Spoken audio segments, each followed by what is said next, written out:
बोले देखो चला तो जाए, लेकिन एक बात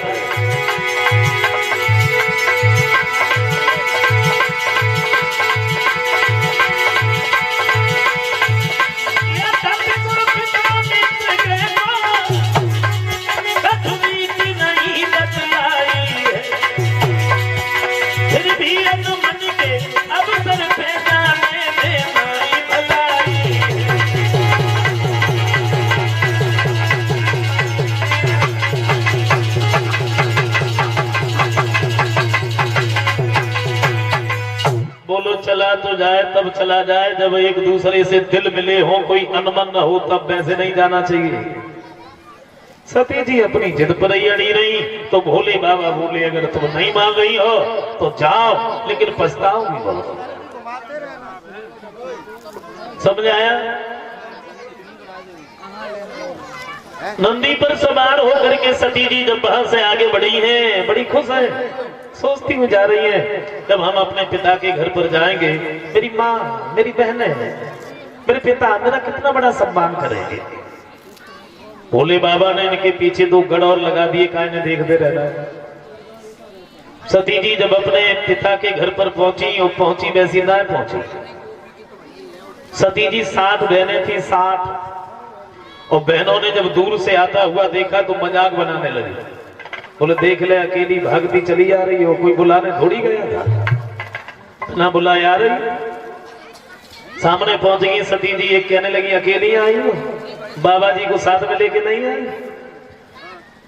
दूसरी बोली भांग धतूरा आप भी खा लेते या छोड़ दिए। तीसरी बोली कपड़े अपने पहनने लगे या वैसे ही। बड़ी मजाक उड़ा। सती जी अपने माँ के पास में पहुंची, लेकिन माँ का हृदय कुछ अलग होता है। माँ ने देखा है तो सामने आई, सती जी रोने लगी। एक बात कही भैया, ऐसी हमसे कौन सी भूल बनेगी जो तुमने हमें नहीं बुलाया।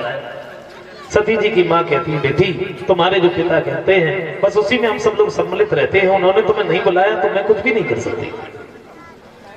वहां पर पहुंच गई जहां पर यज्ञ हो रहा था।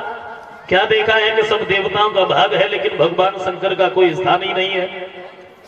तो एक बात सोची सती जी ने, मैंने आज भी अपने पति की बात नहीं मानी और मैं यहाँ पर चली आई।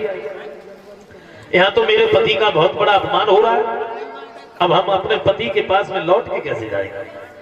सती जैसी देवी अपने पति का अपमान सहन नहीं कर सकी, उसी जगह पर खड़ी हो गई। लेकिन एक आवाज लगाई है पवन देव, अगर तुम कैलाश पर्वत की तरफ जा रहे हो तो भोले बाबा से एक बात कह देना,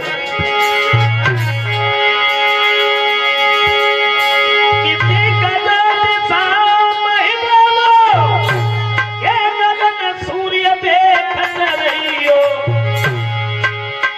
ये पवन देव भी पहुंच सको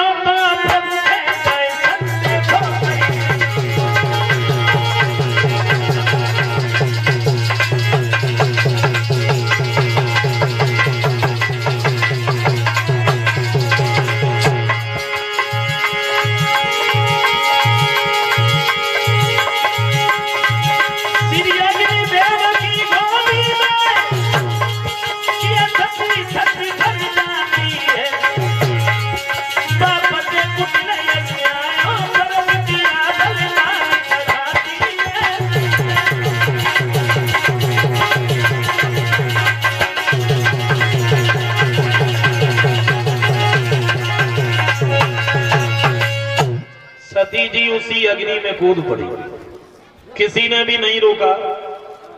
भोले बाबा ने जो गढ़ लगाए थे दोनों गढ़ भागे, भगवान शंकर के नजदीक पहुंचे। बोले प्रभु अनर्थ हो गया। क्या हुआ? बोले सती जी तो चली गई।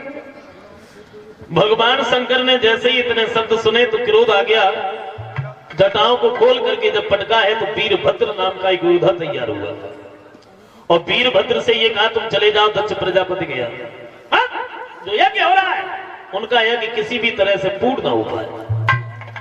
वीरभद्र जब चला, दक्ष के यहाँ पहुंचा तो किसी का हाथ काट दिया, किसी का पैर काट दिया और दक्ष का तो सर काट करके उसी यज्ञ में ही चढ़ा दिया। सब देवता मिलके आए, भोले बाबा के पास में जवाब दिया प्रभु सती जी तो खत्म नहीं हो गई, अब आप अपने क्रोध को शांत करिए। निर्दोष लोग जो अंग भंग हो गए वो जैसे थे उनको वैसा ही कर दीजिए। भगवान शंकर ने सबको वैसा ही किया, लेकिन जब दक्ष की बारी आई बोले ये तो जीवित नहीं हो सकते। क्यों?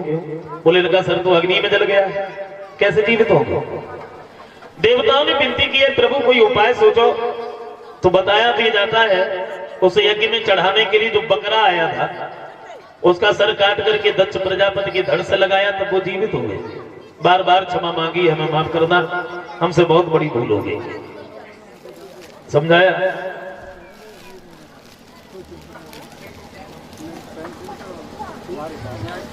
भोले बाबा कैलाश पर्वत पर आते हैं, समाधि को खींच करके बैठ गए। और जो सती जी अपने पिता के घर पर खत्म हुई, इन्हीं सती जी ने महाराज हिमांचल के घर में गिरजा बनकर के जन्म ले लिया। गिरजा आंगन में जब छोटी थी तो एक दिन हिमांचल के पास में बाबा नारद का आना हुआ और नारद को देखा, बड़े सुंदर से आसन पर बिठा लिया। आइए महाराज।